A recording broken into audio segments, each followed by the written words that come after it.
Did you know it's against the law in Florida to be HIV positive or have another STD and have sex with another person without first disclosing your status?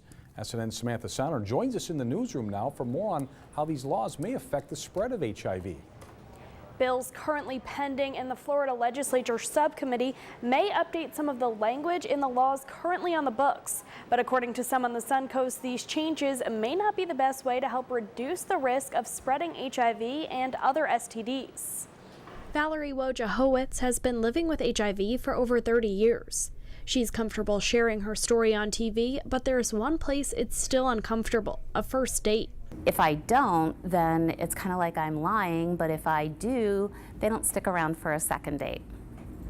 And so people that don't have HIV or another STD don't go out on their first date and dump their deepest, darkest secrets. Wojciechowicz works as a peer navigator for the Community AIDS Network and wants to see their reporting laws modernized. What we want is for them to be science-based. Right now they're fear-based. They are all based on the fear of the 1980s when people thought that you could get HIV from breathing the same air.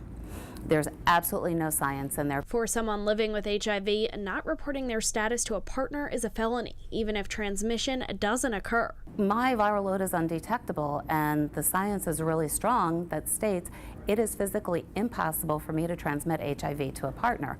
However, there are laws in place that say I still have to do that.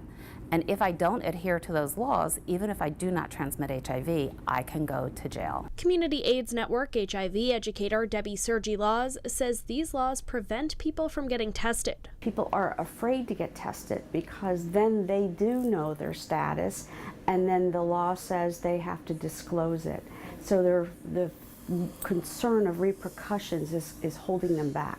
Laws says if people aren't tested, the risk of spreading HIV is greater. If they don't know their status, if they don't know they're HIV positive, then they won't be getting into care, which is all part of the whole idea of reducing risks for everyone if we can get everyone in care and treated. Laws says knowing they can be prosecuted only increases negative stigma surrounding HIV. While many people are not being tested to avoid prosecution, Wojciechowicz says many others living with HIV are choosing not to date because it's difficult to disclose their status. Grant? Very interesting story, Samantha. Thanks so much for that report.